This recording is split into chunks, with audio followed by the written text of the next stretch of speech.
Friends, எல்லோரும் எப்படி இருக்கீங்க? நான் தானே உங்களுக்கு கௌசல்யா சுபாஷ். இப்போ எங்கே இருக்கிறேன்னா நம்ம டிவிஎஸ் கம்பெனியில் இருக்கோம். ஸ்கூட்டி எடுக்கலான்னு வந்திருக்கோம் தங்கச்சிக்கு. வாங்க பார்க்கலாம் எப்படி இருக்குன்னு. வீடியோ பிடிச்சிருந்தா லைக் பண்ணுங்கள். காட்டுற வண்டி எந்த வண்டின்னு பாருங்கள்.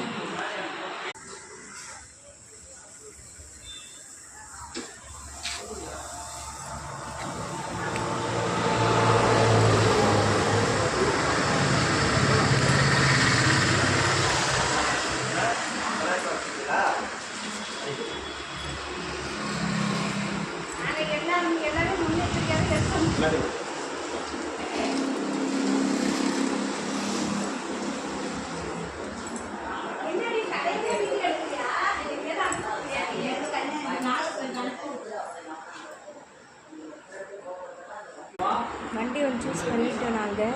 என்ன வண்டின்னு அடுத்த வீடியோவில் பார்க்கலாம்.